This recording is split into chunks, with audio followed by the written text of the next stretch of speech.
Jadi karena seakan-akan belum melakukan.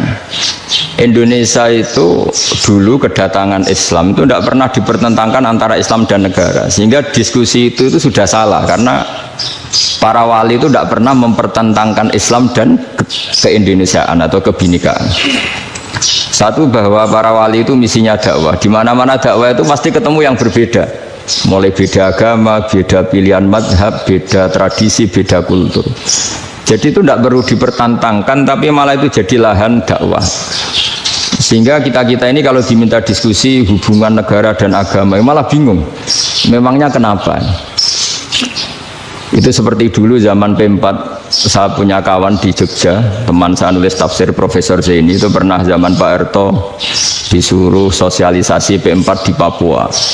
Apa hubungan Pancasila dan UUD 45? Itu orang Papua jawab, hubungannya baik-baik saja Pak. Jadi yang unik itu ketika disuruh baca Pancasila, 1 Pancasila, 2 ketuhanan yang Maha Esa. Nah, akhirnya 6 kan? Kenapa Pancasila jadi 6? Yang unik itu ketika ditanya, ini saya melihat langsung di TV 7 itu, Indonesia Queen. Ada anak-anak kecil ditanya, bendera ini milik siapa? Bendera merah putih itu. Jawabannya apa? Milik sekolahan Pak aja. Karena memang milik sekolahan. Itu yang tanya itu kaget. Milik sekolahan Pak. Nah, tentang tema ini mohon dibaca ini langsung start ya, langsung serius karena tadi sudah kayak jurkam tadi, ini yang langsung khas ilmuwan. Ini sebagai penghormatan saya pada Yunisma, ini khas keilmuan. Imam Zuhri adalah gurunya Imam Malik. Ya, saya ulang lagi ya, Imam Zuhri adalah gurunya Imam Malik. Halaman 29. Ini langsung start saya baca halaman 29. Nah, ini terutama yang para punggawa-punggawa ini. Saya baca ya. Ini teks tidak ada yang saya rubah, memang persis seperti ini. Bismillahirrahmanirrahim. Yaqulu Zuhri, ini gurunya Imam Malik.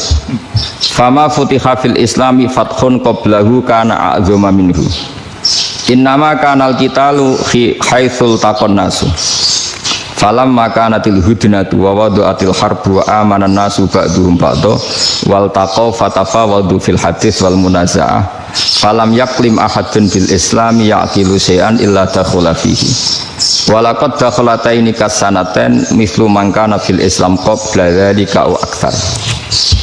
Terus ini ngomongnya harus santai, nggak boleh provokatif. Begini, kita tahu dalam perdamaian Hudaybiyah itu poin-poinnya itu semuanya merugikan Islam. Di antaranya adalah jika yang Islam masuk kafir harus dibiarkan karena berarti masuk ke habitat asli. Karena Nabi sebelum jadi Nabi komunitas pokok itu kafir, sehingga kalau Islam masuk kafir kembali ke habitat. Tapi kalau Islam masuk kafir, kafir masuk Islam itu harus dikembalikan karena dianggap bid'ah.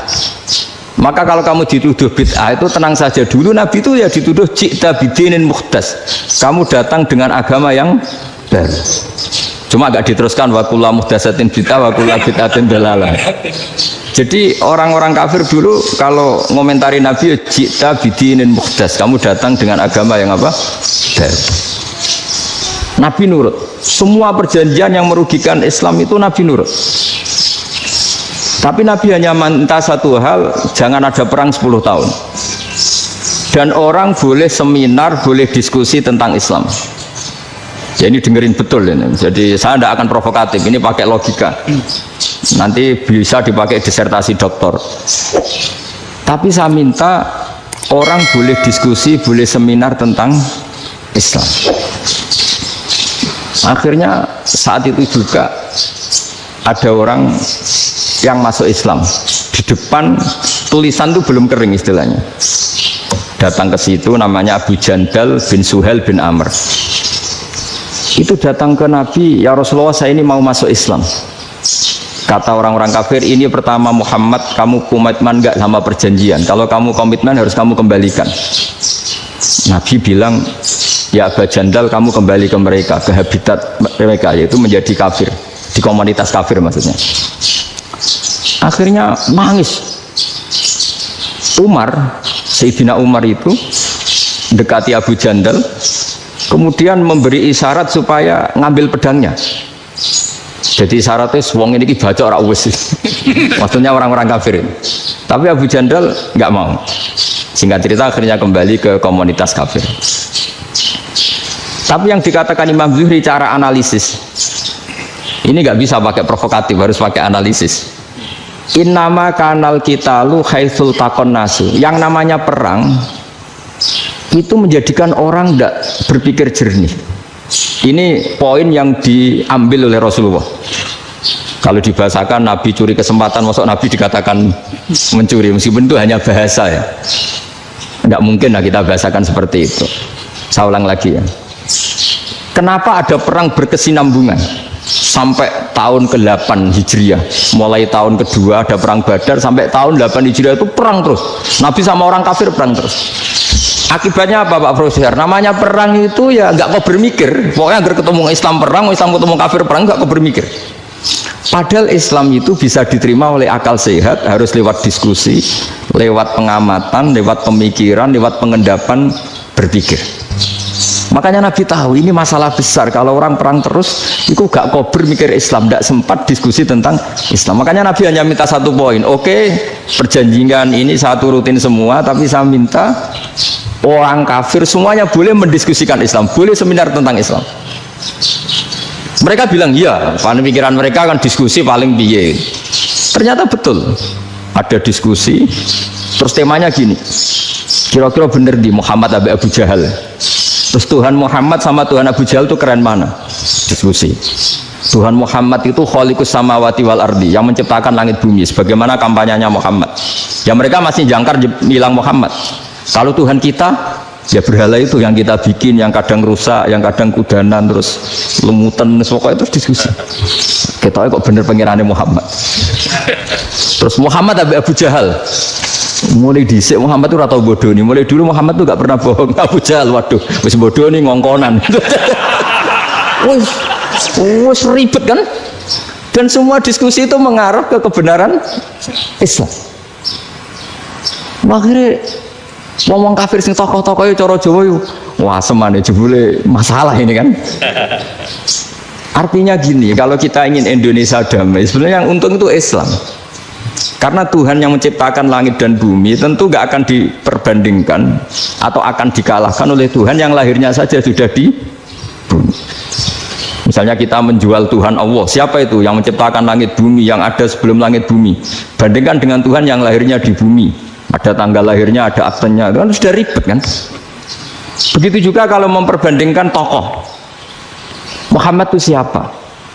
Tokoh yang bisa menyatukan pan Arabik, tokoh yang begini-begini, yang sayang istri, sayang keluarga, dibandingkan dengan tokoh Abu Jahal, Abu Lahab yang corong jauh penggaweannya yang merugikan orang lain. Akhirnya orang itu mulai tertarik sama Islam. Makanya kata Az-Zuhri pakai bahasa dulu, falam yaklim ahadun bil Islam. Tapi kalau sekarang yang populer itu bahasa yatakallam.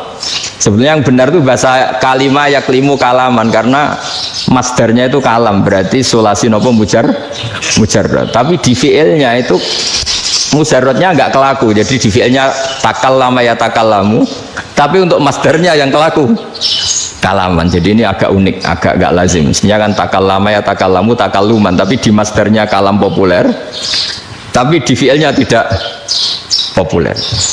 Saya teruskan ya, ini penting sekali.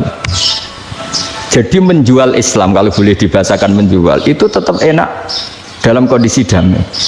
Karena kalau kita perang, itu bawaannya kalau ketemu ya perang, kalau ketemu perang, sehingga orang itu rakober diskusi dulu, saat bener Islam sampai kafir itu bener di.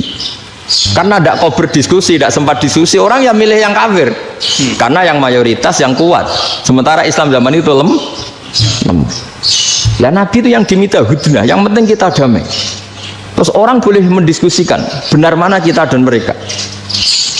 Ya setelah diskusi ya tadi kan nggak mungkin Allah yang begitu keren hebat pencipta langit bumi dibandingkan berhala yang mengurus dirinya sendiri saja tidak bisa. Walhasil terus orang mulai tertarik sama Islam dan aturannya nggak boleh dilarang diskusi itu.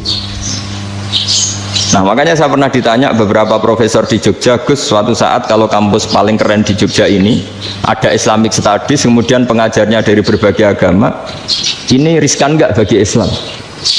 Saya jawab, asal yang didiskusikan Islam itu nggak masalah, yang repot itu nak umat Islam. Karena kalau umat Islam yang jadi percontohan, banyak raja yang dolim, banyak pemimpin muslim yang dolim, terus identik dengan Islam itu jadi dolim, kan ribet.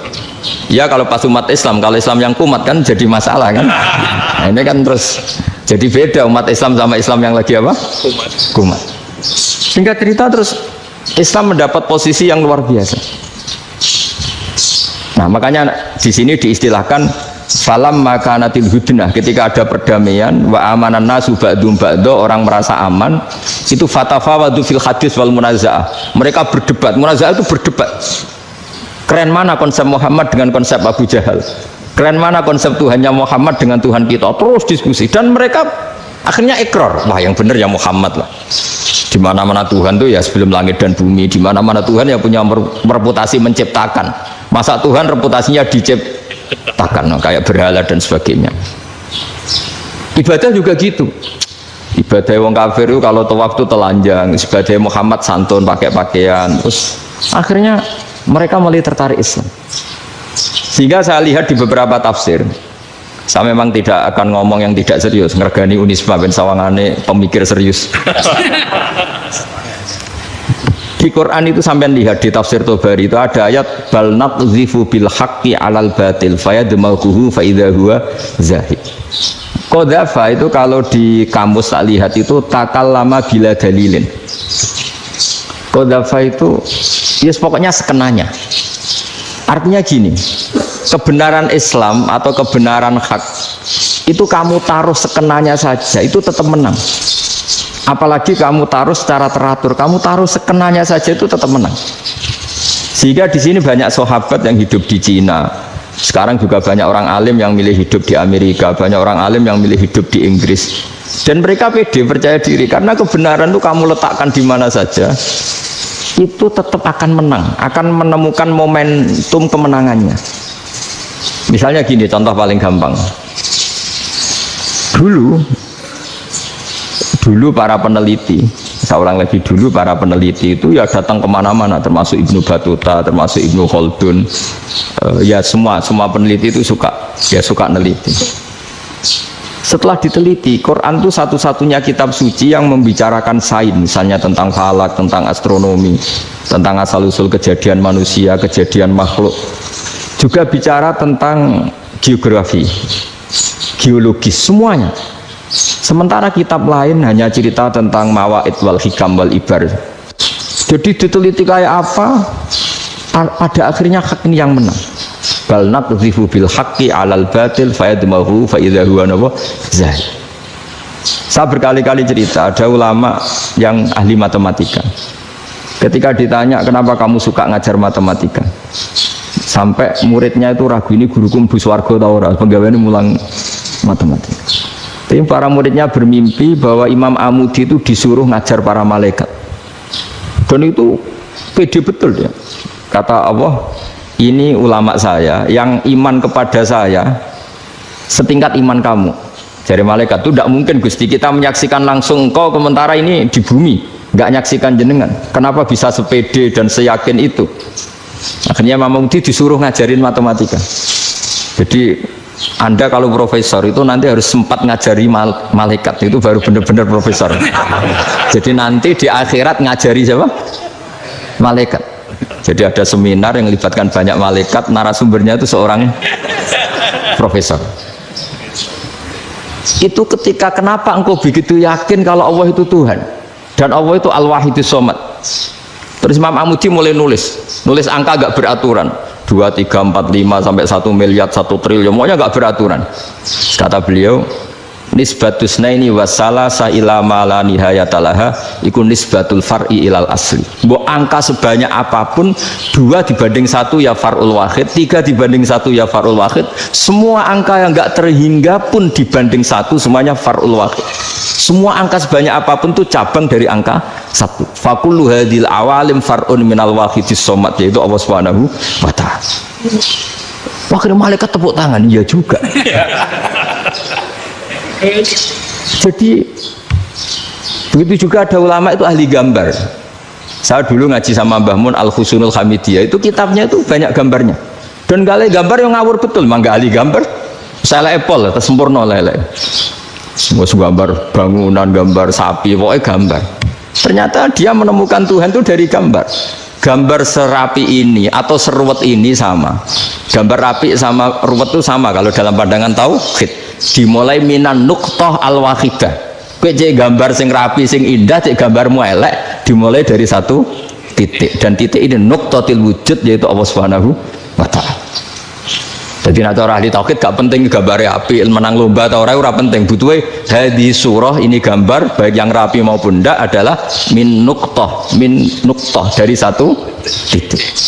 Nah, alam raya sebanyak ini mbok gambar mbok ora, dia mulai Mars sampai Jupiter kuwabe, semua bentuknya yang banyak ini semuanya min nuqtatil wujud, yaitu dari titik wujud. Ini kok Allah Subhanahu wa ta'ala. Di sini hebatnya ulama-ulama, mbok dia pengajar matematika, mbok pengajar gambar, semuanya dipakai perangkat untuk tauhid.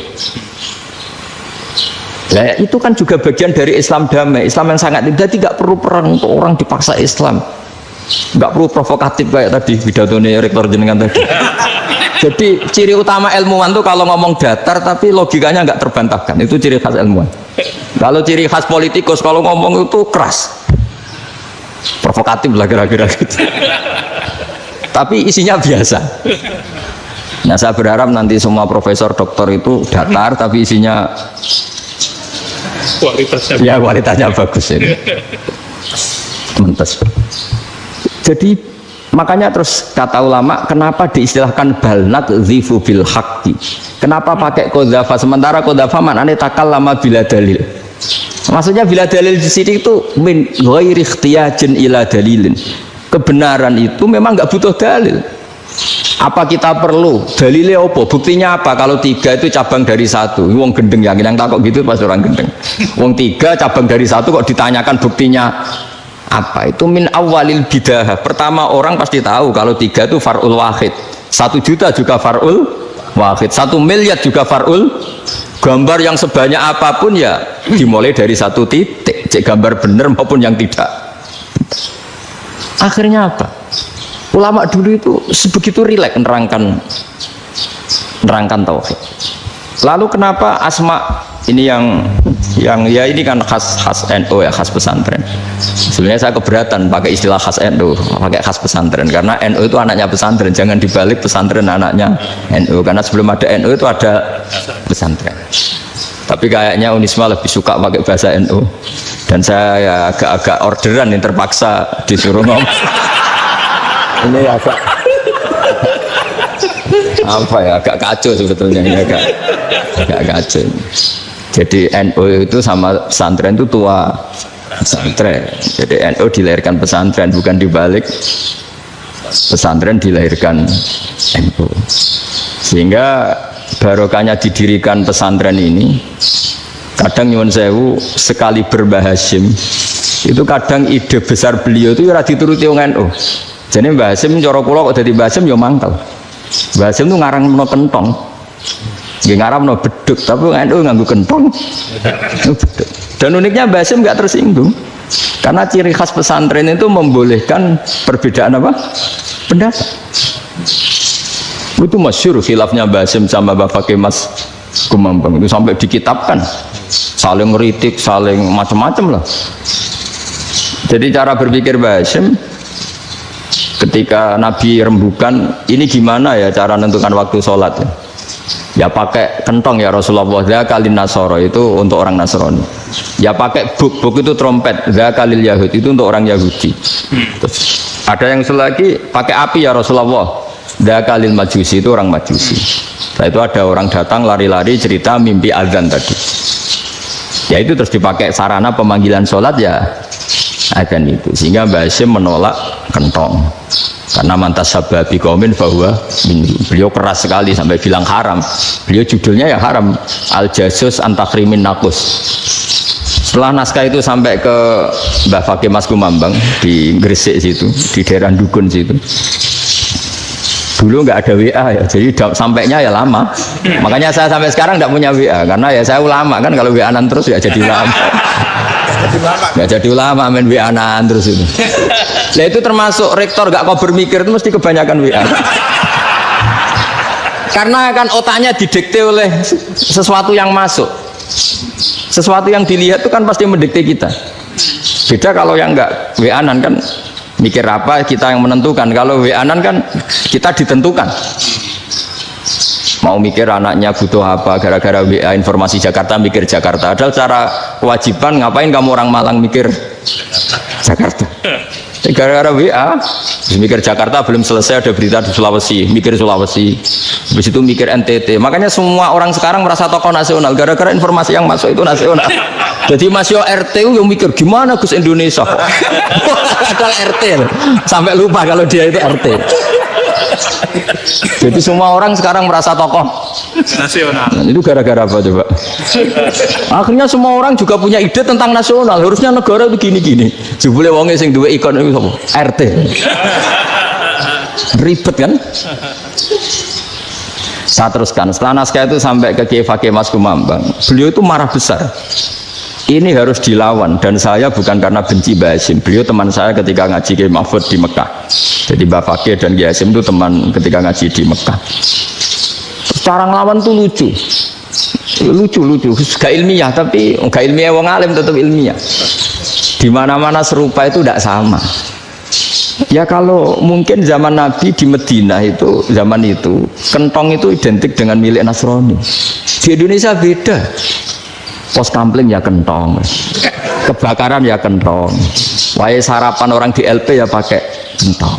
Jadi tidak ada jaminan kalau kentongan itu identik dengan Nasrani. Lalu haramnya di mana? Yang di mana-mana tasabuh itu identik. Ini tidak identik. Mulai masalah kan? Mulai masalah. Jadi beliau gaya judul Hazruus. Hazruus itu kepala bergeleng-geleng. Sekarangan kok ngene, jadi sekarangan kok provokatif gitu. Dan itu Mbah Hasyim ya hormat Mbah Fakih hormat Mbah Hasyim. Saya sendiri secara pribadi lebih suka pendapat Mbah Hasyim sebetulnya. Karena bagi saya sholat itu sakral. Ya sudahlah, kalau sakral ya dipanggil dengan sesuatu yang sakral, yaitu kalimat thayyibah azan. Tapi saya tidak akan bilang kalau kentongan itu haram. Karena kalau haram alasannya mirip orang Nasrani. Sementara pos kampling ya pakai kentong, ada banjir ya kentong, ada kebakaran ya kentong. Jadi tidak identik untuk misa atau untuk sholat ala Nasrani. Tapi itu dulu ya rileks saja. Dua beliau itu ya saling menghormati, padahal saling kritik. Dan dulu ulama yang beda madhab itu ya saling menghormati. Imam Syafi'i itu kalau sholat di kawasan Masjid Abi Hanifah ya tidak kunut. Ketika ditanya kenapa kamu tidak kunut, sementara engkau berpendapat kunut itu sunat, ikroman di hadal madhab, saya sangat menghormati madhab. Imam Ahmad bin Hanbal itu berpendapat kalau orang pakai bekam, pakai iftisot atau hijamah itu batal sholatnya.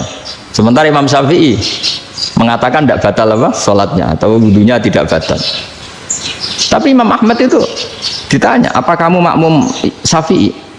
Bagaimana mungkin saya tidak makmum sama wali kutub seperti Imam Syafi'i? Padahal menurut keyakinan Imam Ahmad ini sholatnya batal. Ini habis iftijam udah wudu, tapi tetap saja beliau. Karena perbedaan pendapat di furu itu lazim. Ya orang boleh berdebat. Ketika Unisma datangkan saya, itu saking senengnya kiai, saking sombongnya sampai ngatur kiai, kan nggak pernah bisa diperdebatkan. Itu kan orang boleh debat kan? Itu saking angkuhnya apa saking senengnya, kan nggak jelas kan? Kan dan orang boleh setuju pendapat saya, yaitu ngatur kiai itu haram. Setuju juga Pak Rektor, ekspresi mahabbah itu ya macam-macam. Dulu sahabat ya gitu, sahabat itu ada yang nggak kenal wajahnya Nabi sama sekali sampai akhir hayatnya. Ketika ditanya, lo kamu itu sahabat kok nggak tahu wajahnya Nabi? Saya tidak pernah berani memandang Nabi karena ijlalan Nabi, terlalu menghormati saya sehingga tidak berani memandang wajahnya. Ada sahabat sing penggaweane delok wajah Nabi sampai bisa nyifati alfiu faminunil hajub, sampai bisa nyifati detail karena delok wajah Nabi itu ibadah. Ada seorang wali ditanya, kalau kamu di surga ingin nggak melihat Allah? Enggak. Loh, tapi semua orang ingin melihat Allah. Unazzihu dzalikal jamal an-nadhari misli, ben gak elek-elek Allah tak delok terima aku. Wong ra jelas. Berarti kamu kok delok pangeran. Banyak. Jadi justru tapi karena saking takzimnya. Ndaklah mosok aku kok. Makanya saya berkali-kali cerita. Menurut kesepakatan ulama, soft awal itu paling baik. Tapi banyak juga wali yang kalau sholat itu di belakang. Koyok paling bener yang gue ngarep. Bayangkan misalnya kamu semangat di soft awal di masjid haram, jebule sholatnya salah. Itu dari malaikat, kayaknya gue ngarep, jebule raro. Ini di sini wong, jebule bodoh gitu. Kayaknya gue ngarep, jebule.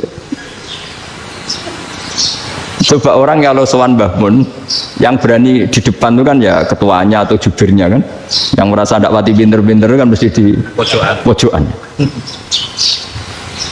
Artinya sudut pandang seperti itu ya sah saja, apa? Sah saja. Makanya banyak sahabat yang jarang sowan Nabi, alasannya takut ganggu Nabi. Banyak yang sering sowan Nabi, alasannya seneng Nabi. Yang sowan ya seneng Nabi, yang enggak sowan alasannya seneng. Loh, Nabi itu tokoh, punya keluarga, punya anak. Kalau saya sering sowan berarti sering ganggu. Yang sering sowan dia alasan ini khazanah kita harus istifadah. Jadi zaman dulu dia biasa dua sahabat, yang satu milih mahabbah itu milih sering sowan, yang satu juga mahabbah milih tidak sering. Karena pertanyaannya bisa dibalik kan, sering sowan apa sering ganggu coba. Nabi Abedar, assalamualaikum. Nabi nimang cucunya, assalamualaikum. Ayo bener yang sowan apa bener yang enggak kalau seperti itu. Akhirnya terus diatur sedemikian rupa oleh Quran. Walau annahum sabaru hatta takhruja ilaihim lakana khairal lahum. Jadi sahabat kalau mau sowan Nabi ya nunggu di Sufah. Kalau Nabi keluar berarti milik publik. Sekali masuk ke dalam tidak ada berapa yang berani sowan. La tadkhulu buyutan nabi illa ayyudzana lakum. Kalau soal sampai masuk dalam harus nunggu dipanggil. Karena sekali Nabi masuk dalam itu milik privat keluarga, milik istrinya, milik cucunya, milik keluarganya. Jadi Nabi sekali keluar ke ruang itu berarti milik publik. Itu terus jalan tengah. Karena kalau langsung masuk, bayangkan saya itu sering menyaksikan Mbah Mun habis ngaji 2,5 jam ngaji Jalalain, baru masuk assalamualaikum, padahal yai mungkin mau ke kamar mandi, mau ini itu. Jadi dulu itu Quran sangat modern, sebelum ada dokter ngatur tamu, rektor ngatur tamu itu Islam sudah modern. Dia kan gak fair kan, misalnya saya ke Unisma harus janjian pakai ini, terus kalau misalnya kesini selonang-selonang kan lucu kan, mentang-mentang kiai terus juga sowan-sowanan selonang-selonang. Padahal kalau kita mau ke mereka pakai protokol, sering tidak fair dunia ini. Tapi karena aku kiai oleh gelo ya sudah. Akhirnya saya memutuskan gak gampang kemana-mana karena itu. Saya sering didatangi ajudannya menteri, Gus mau ada tamu dari Jakarta tanggal ini, mesti saya bilang, mereka milih tanggal yang mereka kosong. Kok tidak mikir apa situ kosong? Tak jawab enggak lah, sebelum diatur bahasanya dan tawaduknya gitu. Akhirnya dibalik, datang lagi, Gus jam dengan kosong apa kita menyesuaikan. Lah itu lagi dia akhlak kata saya. Itu baru punya akhlak kata saya. Bukan masalah ini, bukan masalah gengsi ya. Saya sendiri itu dolan ke alumni itu jarang, karena ya takut. Kiai kan yang nganggur, jam 9 nganggur, jam 10 nganggur. Bisa saja alumni itu kerja di pabrik, bisa saja yang latihan ekonomi di pasar. Jika kalau saya datang jam 9, iki kiai sing nilai santri ini, apa kiai sing ganggu santri. Nah karena orang ini melakukan rutin, gak kok berpikir, pokoknya ngono jenenge silaturahim. Mau nyerah kok berpikir, padahal kalau diangan-angan, ini kiai yang nilai santri ini, apa kiai yang ganggu santri ini karena datang di jam kerja. Nah, bayangkan kalau kebenaran dulu itu dikawal oleh satu peradaban perang. Jadi Nabi sesuai diangen-angen Nabi. Perang Badar menang Nabi, perang Uhud menang wong kafir, perang ini gonta-ganti. Apapun itu yang penting satu kesimpulannya, cara Rasulullah kesimpulannya satu. Orang tidak kober mikir kebenaran secara mengendapkan pikiran dengan pikiran jernih. Maka hebatnya Nabi ketika perjanjian, pokoknya saya minta nggak ada perang. Dan orang boleh mendiskusikan Islam.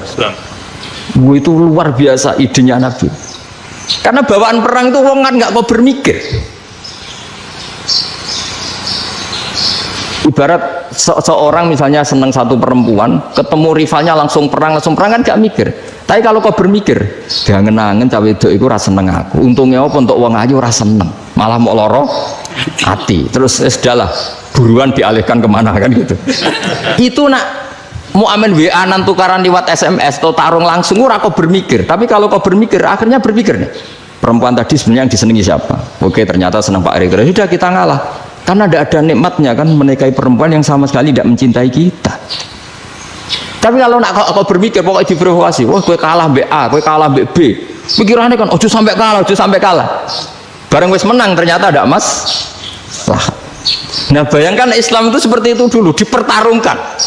Doang Islam itu dinu aklin, agama yang diterima dengan akal sehat. Tapi sekarang ukurannya perang. Yang menang berarti benar, yang menang benar. Kan terus jadi repot. Itu Nabi tidak ingin, makanya Nabi ingin sudah lah, nggak ada perang. Nah makanya kata Imam Zuhri, fathul Islam terbaik adalah orang boleh diskusi tentang Islam dan tidak ada perang. Lagi-lagi penting, tidak perang itu penting, silmun itu penting, perdamaian itu. Setelah tidak ada perang, akhirnya fatafawadu fil hadis wal munazah, orang boleh diskusi apa saja, termasuk boleh adu polemik. Konsep satu Tuhan dan Tuhan banyak diperdebatkan. Akhirnya Nabi secara riwayat bisa menjelaskan. Muhammad, urusan kita banyak. Kalau Tuhannya satu tidak cukup, Tuhan harus banyak untuk menyelesaikan berbagai urusan. Ada Tuhan bagi rektorat, bagi macam-macam kan? Ada Tuhan untuk ngurusi utang, ngurusi BPKB, macam-macam. Terus kata Rasulullah, enak saja Nabi jawabnya. Ya kalau kamu punya majikan banyak, perintahnya beda-beda, kamu mangkel enggak, bingung enggak? Ya susah mat. Kalau majikannya banyak, perintahnya beda-beda, kita jadi repot. Seneng mana? Seneng majikan satu. Ya sudah, Tuhanmu itu majikan kamu. Kalau Tuhannya banyak, perintahnya macam-macam, kamu yang repot. Akhirnya ya sudah mat, Tuhannya satu aja. Nah, itu ya barokahnya diskusi tadi, barokahnya enggak perang. Daraballahu mathalan rajulan fihi syuraka'u mutasyakisuna wa rajulan salamal lirajul hal yastawiyani masalah. Terus alhamdulillah. Jadi orang yang paling kafir pun saat itu taslim. Nah ini kembali ke kalimat la ilaha illallah. Saya tidak perlu provokatif, pasti teori saya itu benar. Bukan saya bilang benar itu karena sombong, enggak. Ini sesuai teks. Misalnya begini, benar enggak kelompok takfiri yang suka ngafirkan orang lain? Itu pasti tidak benar. Logikanya gampang. Orang yang kafir 70 tahun saja dengan melafadzkan la ilaha illallah menjadi muslim. Masa dengan kalimat yang sama yang muslim menjadi kafir? Itu logikanya kan enggak ketemu. Orang kafir 70 tahun untuk menjadi muslim disuruh baca apa? La ilaha illallah. Tapi gara-gara baca la ilaha illallah banyak patok jadi kafir.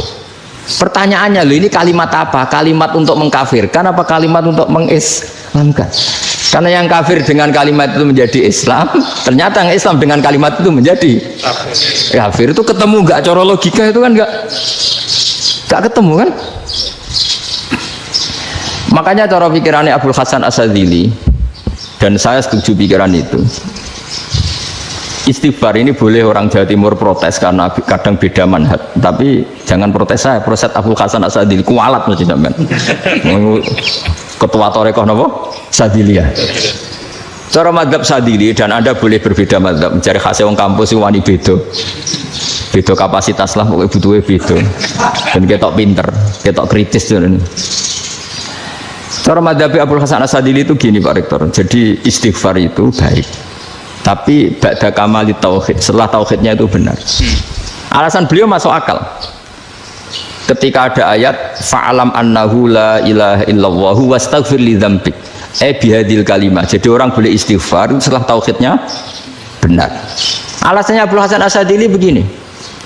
Qul lil ladzina kafaru iyantahu yughfar lahum ma qad salaf. Katakan kepada mereka yang kafir, sekali mereka tidak kafir, maka otomatis dosanya masa lalu diampuni. Pertanyaannya, yang bisa menghentikan kekafiran itu kalimat apa? La ilaha illallah. Dengan hanya melafadzkan la ilaha illallah Muhammadur Rasulullah, langsung yufar lahum ma qad salaf, langsung dosanya diampuni. Berarti yang menjadi pengampun dosa lah, penyebab pengampunan itu apa? La ilaha illallah. Itu bahkan orang kafir belum istighfar. Di ayat itu kan Allah gak mensyaratkan setelah la ilaha illallah istighfar baru diampuni, enggak. Asal la ilaha illallah langsung yufar lahum ma qad salaf. Saya ulang lagi ya, jelas ya. Jadi kulil ladzina kafaru iyantahu yufar lahum maka. Nah sekarang iyantahu, mereka berhenti dari kafirnya. Syaratnya pakai apa? La ilaha illallah Muhammadur, itu langsung yufar lahum maka. Artinya apa? Ghufranullah itu bisa didapat hanya dengan mujarrodut tauhid, yaitu hanya dengan melafadzkan kalimah thayyibah. Dan sahnya istighfar juga berdasar kalimah thayyibah itu. Misalnya gini, orang kafir sebelum Islam melafadzkan astagfirullah, astagfirullah, astagfirullah, kira-kira diterima enggak? Enggak kan? Karena syaratnya istighfar ba'dat tauhid. Nah makanya dalam adab Sadili istighfar itu setelah la ilaha illallah. Karena cara pandang ya seperti itu. Jadi fa'alam annahu la ilaha illallah wastaghfir li dzambi. Jadi dengan kebenaran tauhid saja ini sudah cukup kita insya Allah layak diampuni. Karena innallaha la yaghfiru ayyusyraka bihi wa yaghfiru ma duna dzalika liman yasha. Jadi orang yang tauhidnya benar itu bisa diampuni Allah asal tauhidnya benar. Itu Allah ngendikan liman yasha wa yaghfiru ma duna dzalika liman yasha. Dawe Imam Suyuti walam yakun liman yastaghfir. Jadi orang yang bertauhid secara benar meskipun gak sempat istighfar itu tetap potensi diampuni. Karena bawaan tauhid itu sudah menjadi layak diampuni. Kayak orang kafir sekali ngelafatkan kalimat tauhid mbok gak istighfar langsung diampuni. Nah, karena melihat seperti itu terus orang berlomba-lomba memperbanyak jumlah ngafal la ilaha illallah. Jadi kita yang alim, kita semua, saya tidak bilang saya, kita termasuk yang di pinggir-pinggir saya ngaku alim nggak masalah lah sopai. Kita semua yang alim-alim itu tahu bahwa la ilaha illallah itu super. Sudah bawaannya tauhid, juga punya kelayakan Nah kemudian nasib kita agak sial. Malah kalimah ini dituduh bid'ah, dituduh khurafat. Mergo Nabi nggak pernah tahlilan, Nabi nggak pernah. Nabi nggak pernah tahlilan kalau diartikan Nabi ratau maca la ilaha illallah, aneh gak kalimah ini. Nah, ini provokatif. Jadi ini yaudahlah keanehan-keanehan ini kita terima karena ciri utama wali, ciri utama ulama itu wa udhu fisabilillah, harus pernah disakiti. Jadi kalau Unisma sakit kalau dituduh apa? Dituduh bid'ah itu berarti belum calon ulama. Calon ulama itu wa udhu fisabilillah, harus disakiti. Jadi kalau kamu disalahpahami itu ya harus santai. Provokatif tadi. Iya, termasuk provokatif tadi. Termasuk diatur tadi itu. Jadi kalau cara berpikir kan, karena mereka itu memang kalau kita turutin itu memenya itu terlalu, kadang menghujat kita itu enak ya jadi GNU, ada orang mati datang, kiainya dapat makan, dapat rokok, terus pulang. Jadi apa? Terus kita kayak tersangka terus. Kita kan kayak tersangka terus, tertuduh terus. Terus yang orang NU ya memenya juga nggak kalah ekstrimnya. Boleh ya ajaran orang nggak boleh ngasih kiai gitu. Berarti boleh dong ajaran kikir. Jadi memang kadang apa ya, cangkem elek lah bahasa kasarnya itu.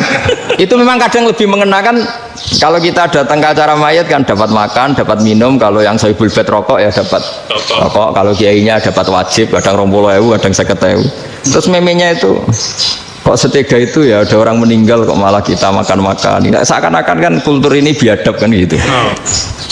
Tapi yang orang NU kebalikan bales. Oh ternyata nggak boleh ya mayat disodakoi, ternyata nggak boleh ya orang dermawan. Berarti Islam membolehkan medit ya gitu. Yang mau ini kan, angen-angen itu luwih mandi timbang takbir ya kan. Karena ini kan memicu emosi kan. Memicu apa? Emosi. Nah tapi saya kalau disuruh bela mana itu tidak ada yang saya bela. Ya seorang sudah lah, kalau mau nganggur saja sudah itu juga. Ya tapi itu memang apa ya, itu khazanah Islam, ada yang kritik ada yang enggak. Ya itu memang khazanah, ya biasa aja kalau saya biasa aja. Karena dulu ulama itu sudut pandangnya itu ya seperti itu. Ada yang ulama suka ibadah itu sholat, ada yang milih apa tidur. Sampai Imam Ghazali bilang suatu saat ibadah terbaik di zaman akhir itu tidur. Sholat saja kalah sama tidur kan. Tapi itu loh ya, yang wajib tetap loh, terus kamu gak sholat wajib. Begini beliau mencontohkan itu. Ada orang sholat tahajud terus obsesinya itu ingin hajatnya terkabulkan. Sementara yang tidur obsesinya nikmati rahmatnya Allah, boleh tidur, bisa tidur. Kata Imam Ghazali, timbang kita tahajud terus nuntut pangeran aduk turu katanya. Mergo engko dia akibat terus setan memberi bisikan, "Loh nyatanya kamu tahajud ya gak terkabul." Berarti cerita bahwa Nabi ngendikan kalau doa tahajud mustajab enggak. Daripada ngono kan turu ora tau donga. Timbang abri-abri Islam katanya, timbang elek-elekin apa? Islam. Jadi ulama itu mulai dulu itu sudah berpikir. Banyak orang menjadikan tahajud sholat malam itu media untuk hajatnya. Dan kalau nggak kesampaian ini mutung. Nyalahkan kiainya ijazah ramanti. Macam. Daripada ngono ora usah apa? Tahajud turu. Dan jenis kayak ini tuh banyak. Makanya ulama kayak saya itu saenake dhewe itu ya jarak. Saya sering didolani muhibbin terus bilang, "Gus, saya doakan gini-gini, saya mau nyalon bupati atau saya gini." Saya bilang, "Gak waduh orang dongo, nak ramandi darani ulama dongane ramandi." Nak mandi kamu jadi bupati tetap nganggep karena beli. Sopo sing ora roh bupati saya juga beli. Ribet kan? Ketika mereka jadi ngunsurkan doa kamu apa karena kemarin beli? Yang beli maksudnya, nggak beli nggak usah tersinggung. Jadi ribet ngadepin. Nggak, artinya gini loh, doa itu jangan dipakai begitu. Kalau minta nasihat, tak nasihati jadi bupati yang baik, gubernur yang. Kalau minta doa itu resikonya. Akhirnya gigi kalau diminta doa ya doa, sebenarnya diisinya itu nggak doa kemenangan. Itu nggak selamat gitu. Karena ribet. Makanya Islam itu doa itu setelah iman. Aturan iman benar baru doa. Aturan iman benar termasuk Allah itu yaf'alu ma yasha, boleh melakukan yang dikehendaki. Allah nggak boleh terdikte oleh doa kita, nggak boleh. Ya saya ulang lagi ya, madzhab Hasan Asyadzili ini khas kita. Jadi la ilaha illallah itu didahulukan sebelum istighfar. Tapi kebalikannya madzhab Imam Sanusi itu dibalik. La ilaha illallah itu kalimat yang sakral. Karena yang sakral dibutuhkan muqaddimah, yaitu yang melafadzkan harus yang sudah bersih, yang sudah steril baru melafadzkan la ilaha illallah. Maka dalam madzhab Sanusiyah istighfar dulu baru la ilaha illallah. Nah, dalam madzhab Abul Hasan Asyadzili kebalikan, istighfar itu sah setelah sahnya tauhid. Kamu ikut mana tuh? Asyadzili apa Sanusiyah? Nah, alhamdulillah sama-sama tidak paham, ya sudah. Akhirnya sudah, ya nggak kemana-mana kan gitu. Jadi apa ya? Terus ini saya teruskan, ini biar khas pesantren atau khas NU lah, kalau bahasa Pak Rektor khas NU. Ini ben sampean tahu beberapa perbedaan itu lazim. Halaman 24 ya, halaman 24 sama 25 tak baca, ini masih orisinil. An Sufyan bin Uyainah, ini juga gurunya Imam Syafi'i. Kata Sufyan bin Uyainah, beliau cerita, kana Isa wa Yahya alaihi salam ya'tiyanil qaryah fayas'alu Isa an syirari ahliha wa yas'alu Yahya an khiyari ahliha. Jadi Nabi Isa dan Nabi Yahya itu satu generasi, sama-sama masih muda. Kalau di satu kampung, yang Nabi Yahya tanya, ini keluarga terbaik siapa? Saya mau nginap di situ karena kumpul orang baik itu nyaman.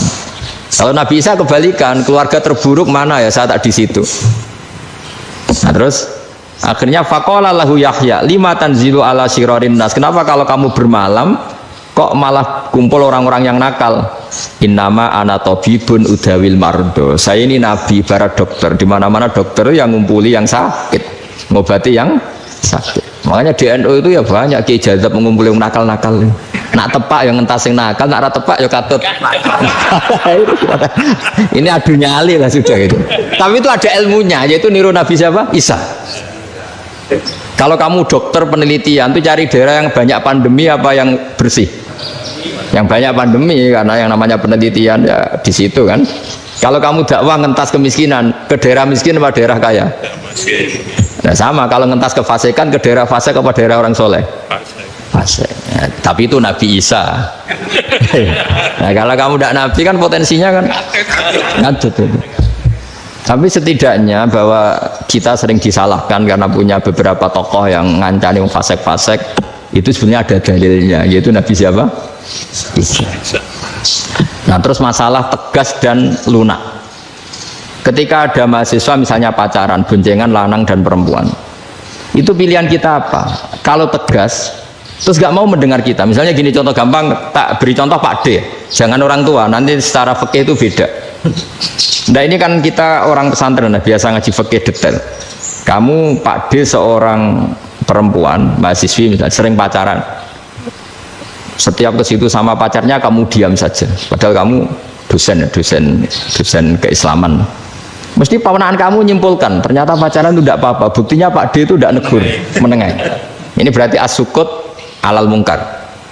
Tapi kebalikannya, Pak D ini terkenal keras. Nak rono mesti raja kuponaan. Akhirnya yura rono. Mesti ngerti nak mesti diamuk. Nah, dua orang ini sama-sama gagal kan? Yang lunak menjadikan ponaannya pacaran terus karena enggak negur sehingga dikira membolehkan. Sing keras juga gak sempat bina wong rono era wani.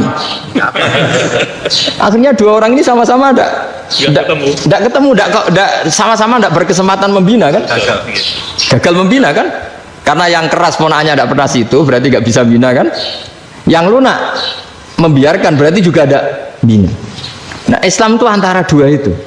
Ya agak terlalu lunak, enggak terlalu keras. Karena kalau terlalu keras, misalnya ada kiai terlalu keras, lu masyarakat mau tanya itu gimana? Lari kan? Saya ini punya pengalaman pribadi. Saya ini kan kecelok orang alim. Itu kalau pernah ya saya itu berusaha ya pokoknya ya umumnya orang alim lah, tenang terus anteng, nggak gejlok-gejlokan. Itu enggak ada yang tanya. Saya mimpi ketemu beberapa ulama itu disalahkan. Terus umat saya kalau mau tanya itu ke siapa? Wong alim wis wibawa, meneng tambah banget wibawanya. Bala Quran sering gojlok rektor macam-macam. Terus wong wanita kok, saya biasa ke pasar pandangan dicegot orang. Gus, putri saya itu sering keluar darah tapi melebihi batas haid gini-gini. Kalau badhe sowan jenengan, gak usah sowan ngene mbek ngadeg-ngadegan. Terus tanya, yang haid berapa hari, Gus? Ya supaya rudat ilal adat sebelum dia punya penyakit istighadah itu berapa? 6 hari ya sudah, kembali 6 hari lainnya mustaghadah, tetap sholat, tetap normal. Tapi kalau saya wibawa, mau pasar gue tasbih dulu. Iku mesti wong salaman ya lu donga yakin. Tapi baru kayak rada uraan ketemu wong-wong, dol pening ndi? Maaf pening ndi? Gus beneran Gus ketemu jenengan kula wingi badhe tua kok. Hanya tanya. Jadi uraanku itu amdan. Lho nek sampean asli. Asli uraan. Karena ada uraan lah tetap ndak wibawa kan. Jadi baru kayak uraan itu ya banyak. Saya itu kalau ngantor di Jogja itu banyak orang yang tanya. Ya biasa tanya macam-macam. Karena saya uraan. Ke pasar ya orang, bahkan di bis sering ketemu orang. Wah beneran Gus kalau badhe sowan jenengan badhe tanya ini. Ya sudah di sini aja. Jadi semua itu diilmoni. Nah, Nabi itu punya sisi yang dua-duanya jalan. Memang beliau luar biasa, dipilih Allah yang luar biasa. Nabi ketika wibawa itu banyak sahabat yang bahkan mengenali wajahnya aja tidak bisa.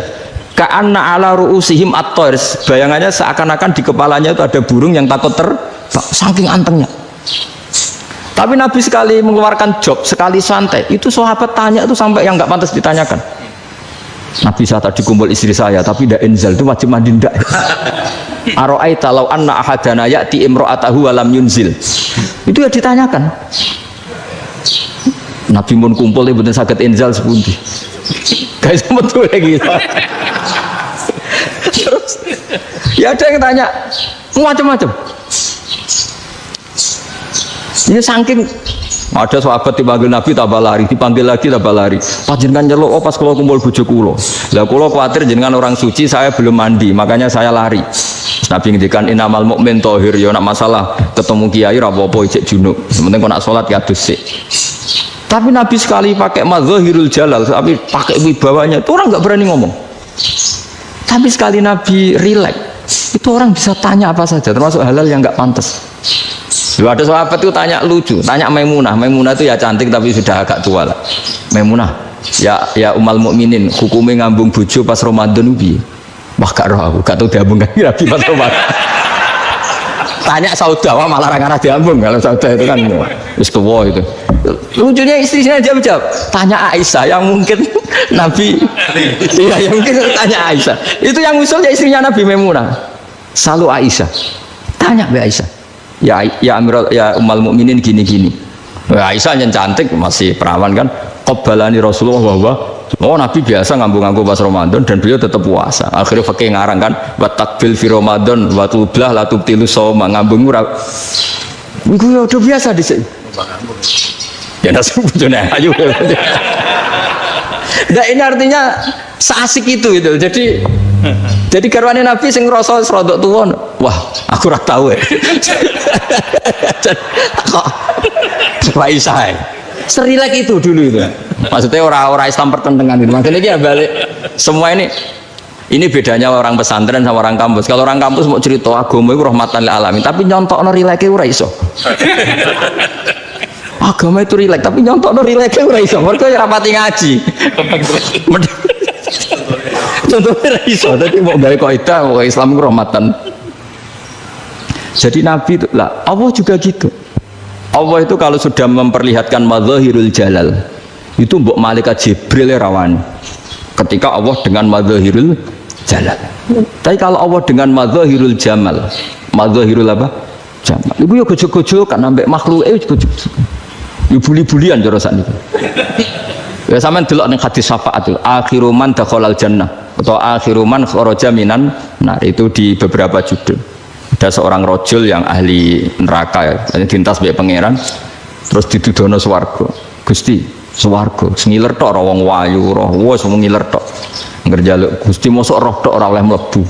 Jarimu asal mlebu metu kon neraka ora jaluk-jaluk meneh. Sumpah lho ya, gak jaluk apa-apa meneh. Mboten Gusti. Sekali saya keluar dari neraka ndak akan minta apa-apa lagi. Wis. Wallahi, wallahi, la as'alu ghairaha. Maksudnya ghaira khoslah, ghaira tilkal khoslah. Ya niku pokoknya selain keluar dari neraka saya tidak akan minta lagi. Didono swarga wong do kelon seru wibet kan.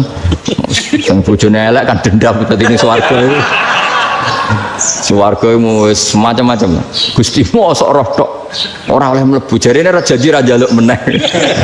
Akhire ya wis didelokno neraka. Pangeran jawabe gampang didelokno neraka. Roh neraka begitu menyakitkan, begitu ngeri. Sudah Gusti saya tidak minta surga, sementing nggak masuk neraka. Rabbana srif anna adzab jahannam. Setelah lama itu diadepno swarga njuk mlebu swarga, terus diadepno neraka. Akhirnya ya sudah. Saiki mlebu swarga gak apa-apa. Iku jawabe lucu. Atas taziu jenengan ngenyek kula. Mengkarwan ra di swarga kok mlebu swarga. Terus akhirnya mlebu swarga kan, mlebu swarga tamanna, sangen-angen sembo jaluk apa? Orang angan-angan yang indah-indah laka wa asratu amsal ya siku tak turuti wa asratu amsalih lan lipatan ke-10.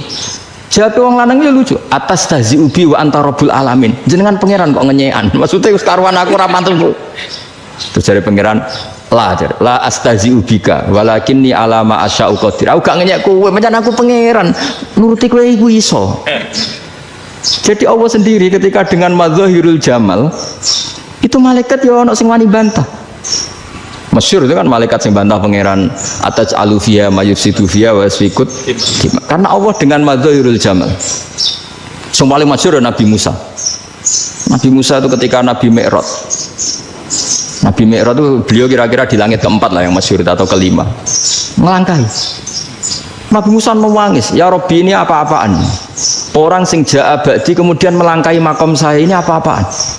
Jadi Nabi Muhammad kan apapun hebatnya kan junior. Kok melangkahi makom saya ini apa-apaan? Enggak fair.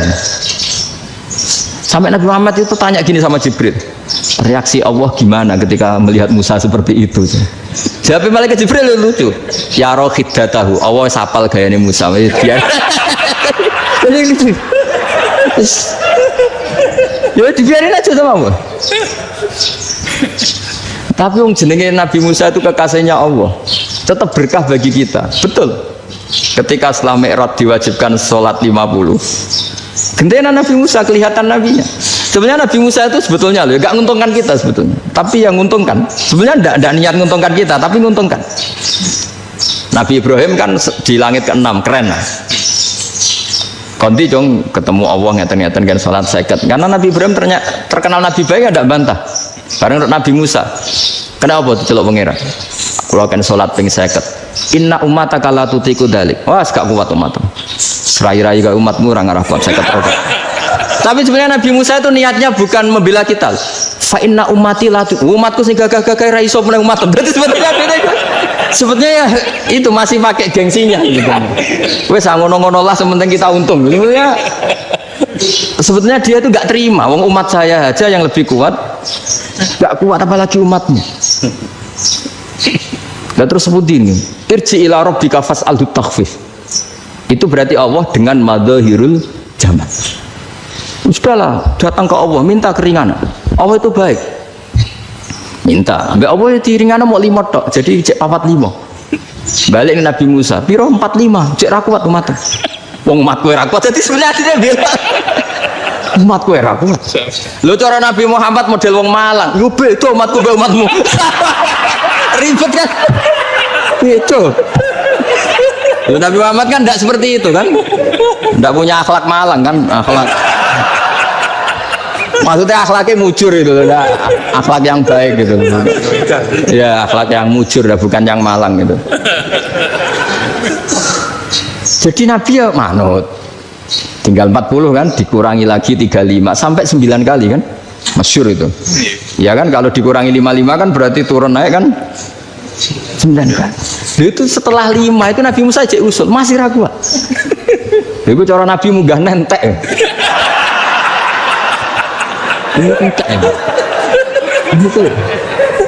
Terus iya doa tuntas betul sebebas terus munggah ado-ado laopo ngapain itu akhirnya Nabi Muhammad sudah sampun ya kalimah Allah saya ini malu sama Allah Musa sudah 9 kali dan diturutin terus.